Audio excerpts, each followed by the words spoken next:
All right, ladies and gentlemen, this next guest, man, I'm extremely excited about. First off, he started out as a third-round pick to the Kansas City Chiefs in 2015 out of Oregon State University. Then he signed with the Steelers in 2019, signing the largest free agent contract in Steelers history. We know him as Nelson Island, but he goes by the name Steven Nelson. Steve, man, how are you doing today, baby? Oh, man, I'm doing good, man. I appreciate you having me on. No doubt, man. Hey, and first off, man, I just want to know, man, what's it been like for you being a part of the Steelers organization, man? Man, oh man, it's been like a dream come true. It's been awesome, man, since day one. I mean, it's been like home. Like I feel like I was drafted here, man. That's what I tell some of the guys all the time. Man, I love it. And trust me, as a guy with a similar story in terms of coming from another organization, it does feel like home, man, when you get there, baby. Definitely. And just talk a little bit about, man, what went into that process to even sign with the Steelers? Oh man, it was a cool process, man. As you know, it's a little stress in there when you about to sign that free agent deal. You know, not really knowing, where you're going to go. You know, you're hearing from different teams from your agent and whatnot.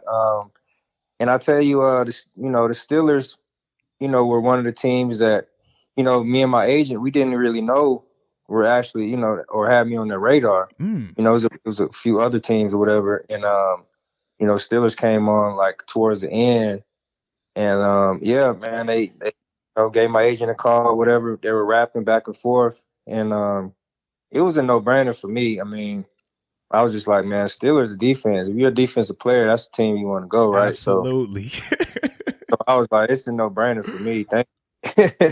I like that.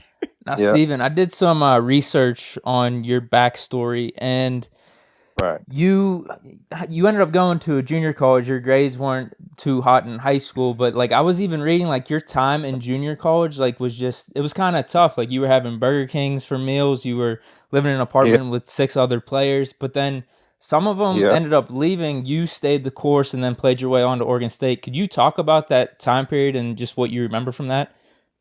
Yeah, man, that was a real rough patch in my life, man. But I think, I grew from it, man. So I think it was definitely, I definitely had to go that path to be where I'm at today.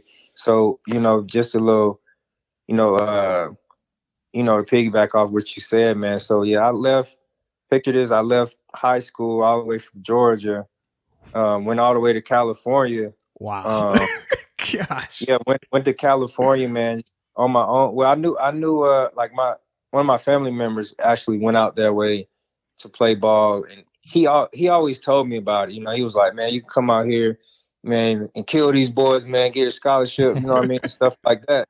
But the whole time I'm like, man, that's too far. Like, you know what I'm saying? I'm fresh out of high school, but push came to shove, man. I ended up doing it. I actually signed to Carson Newman. I don't know if you ever heard of that, D2 school in Tennessee. I actually signed there out of high school, but I just couldn't settle, man. I knew, my talent level that I can play at a Division I school. So I just, backed out of that offer or that out of that signing and end up going all the way to Cali. And I tell you, the story is true, man. I stayed with six dudes in like a 2-bedroom apartment, man. Wow.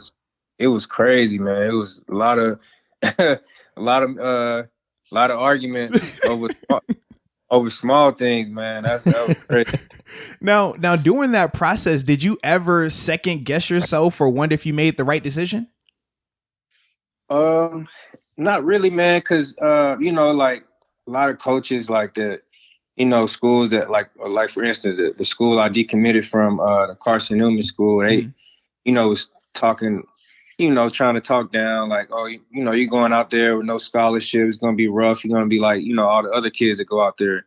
And that kind of motivated me, but the whole time I didn't really need that because I had a vision, that I could play Division I football. Like I had friends that, I knew I was better than in high school, and they were off playing, starting a D1 school. And I'm like, oh yeah, it's gonna, you know what I mean? So Absolutely. I'm watching these cats while I'm getting thrown in the gauntlet. I'm watching these cats, starting, and I'm like, oh yeah, I'm about to go out here and handle business. You know what I mean?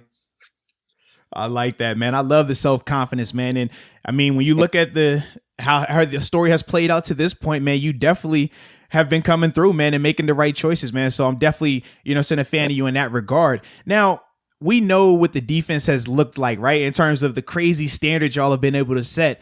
But we also have seen at times this season where it's been, maybe one or two slip-ups here and there. So just talk about, man, what's been the biggest challenge for you guys defensively this season? Yeah, I would say, like early on, man, just kind of, getting that communication down, man. And, I kind of tip my hat off to, having a preseason, man. I think preseason, even though a lot of people don't really like it, but I kind of feel like, that's where you get all your mess ups in and stuff slip ups in, and you kind of correct things. But, we jump head first into the season, man. And, you get we got our mistakes out, in the beginning of the season. So I think right now, our communication is getting better. We're trusting each other, and now we're just playing better each and every week. Yeah, and I definitely can see that as well, man. And you're right. People don't like the preseason, but I feel like us as athletes, man, you appreciate it because you know how significant those reps are, man. Right, 100%. Now, we got a new linebacker in right now, man. Obviously, Devin Bush went down due to injury, man, but Robert Spillane obviously filled in second half versus the Browns, and then he obviously got the start versus the Titans. So just talk about your overall confidence level in him, man. Yeah.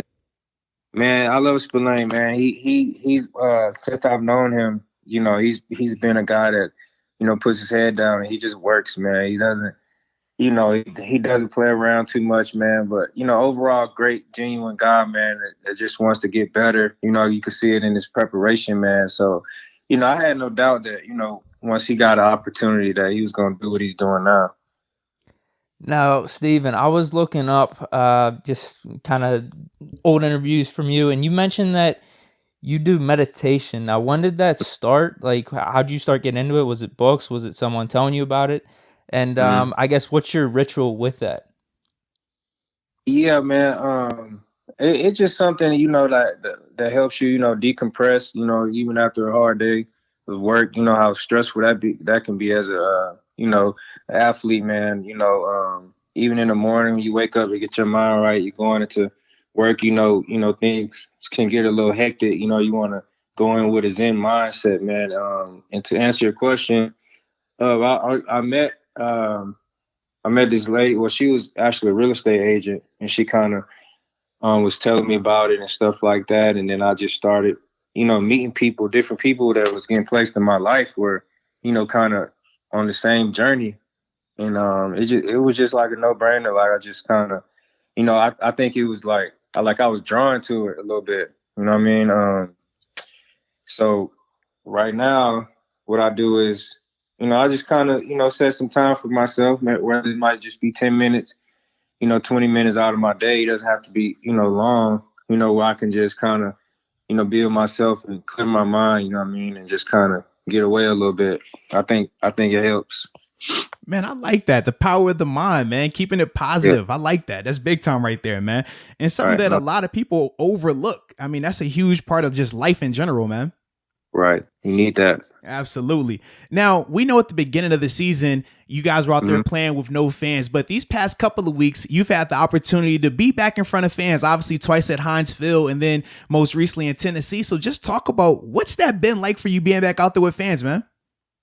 Man, it's been awesome, man. Like I was one of the guys that, I feel like I'm pretty well at, self-motivated myself. Like I don't really need much, but I will say that the fans, man, they bring a different type of energy, man. Like, you kind of thrive off of that. After you make a big play, you hear the crowd, you know what I mean? It's, it's just like a momentum changer, shift or whatever. So, when you're out there, when there's no fans, it's like, you come out the tunnel, how. Absolutely. You hear that crowd, it's like when you out there with no fans, it's like crickets. It's like, man, this ain't nothing, So it definitely makes a big difference. Now, could you talk about the time you went off social media? It was for like 3 years, right? Why did you go off, and then what was that experience like?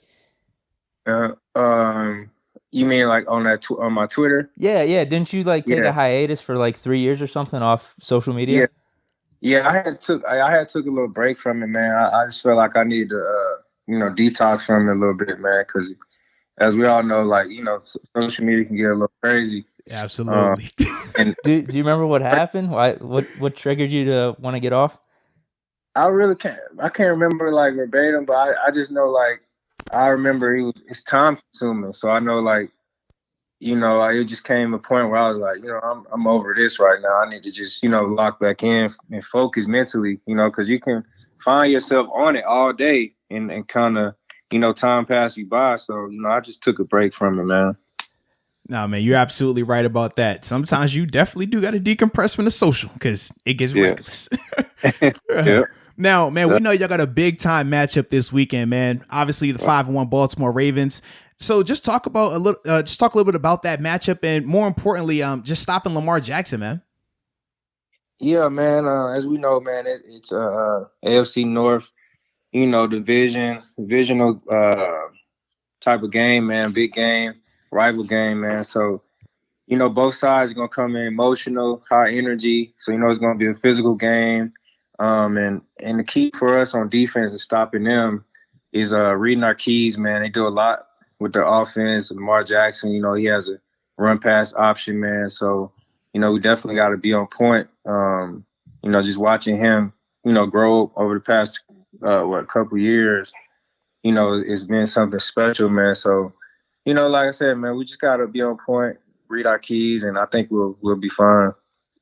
Could you talk about your relationship with Joe Hayden? Obviously, you two are some of the two best cornerbacks in the league, like part of that conversation. Just what have you learned from him, whether it's on the football field? How has your relationship developed since you came over here to Pittsburgh? And I don't know, just anything interesting about what you guys have going on. Yeah, man. Since day one, he's one of the first guys I spoke to when I signed.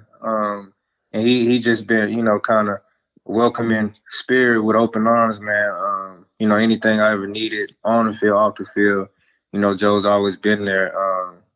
Joe's, anybody knows Joe's a genuine, good guy. So, that he's helped me, get adjusted within the system and the scheme of things, in a major way, man. So we feed off each other on the field. So, if I make a play, he makes a play, we get hype off of that kind of stuff.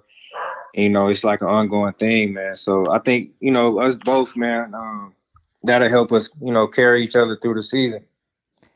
Now, has he helped you with your sneaker game at all? Uh-oh. What? Say that again? Has he helped you with your sneaker game at all? He's big into Jordans. Actually, he gifted me about two pair of Jordans last year, man. I used to be a sneakerhead, man, like in college and stuff, man. I kind of got away from that stuff. I got some kicks, man, but not like Joe. Now, could you tell us about this Texans subbing story? I think it was early on in your career. I don't know if it was rookie year or whatnot, but you subbed yourself in and you were going up against Hopkins. Could you tell us all what was going on there? Yeah, that's hilarious, man. It was, I don't know. See, that's what I'm talking about, man. It's this whole spiritual journey, man. I've been on crazy, like, cause that was my rookie year. Didn't play much at all. Like, only thing I was on was special teams, 3rd round pick. I'm going crazy, like, man, I can't get on the field. Like, what's going on? So, yeah, man, we're in a playoff game in Houston. I want to say it was either Marcus Peters, because we're the same draft class. It was him or Sean Smith, the other corner we had. One of them came off the field for whatever reason. I don't know if it was injury or something, but one of them came off the field, and Houston was like hurrying up, like to the line. So it was kind of crazy. They just ran off the field, one of the corners, and coaches was looking around like who we got, but they always look past me because I was a rookie. You know what I'm saying? Like, they looking over. I was the guy standing right next to the coach, like begging to go in. So they looking over my head. I'm like, man, y'all crazy. Like, what the world? Like, I'm right here. What you talking about? So they looking for somebody else. I was just like, all right, forget this. I ran smooth out there, full speed. They calling my name. Come back, come up. I'm like, boy, stop. I'm like, they about to hike the ball. So as soon as I ran out there, they slowed the play down, made a check to my side, like disrespectfully. Like, look, D-Hop motioned over. They made a check, like, yeah, I'm out of moss him. And he threw it. I already knew what was going on, so he just threw it up. I made a nice play on it or whatever, and I was like, yeah. I was like, I come back to the sideline. Now they want to dap me up and stuff. They want to be cool, all this and that. So I ended up playing the rest of the game, made another nice play. I was like, yeah. I love your confidence, man. Like you subbed yourself in a playoff game. God. Man, in a playoff game. Wow. And you know playoff games, man. Hey, those coaches, man, they get tight. Everybody on pins and needles. God. I'm telling you, I was dying. I couldn't to play. That is funny, man. So sticking with just your career and things like that, man, just talk about who's the best player you've played against throughout your career. My best player I went against had to be probably Julio Jones. But this was like my second year. This is my 6th year now. So this was the year I think they went to the Super Bowl. Okay. So they were rolling. Mm-hmm. This is my first year starting, my second year in the league. We get down to Atlanta. That's like that's my hometown. So I had all my family there. Oh, yeah, at the crib. Yes, sir. This is like the last year they had the old stadium. You know what I'm saying? Mm-hmm. So I'm hyped up. Man, dude might have went for 100 on me. But you know, in front of my family, man, I was sick. Man.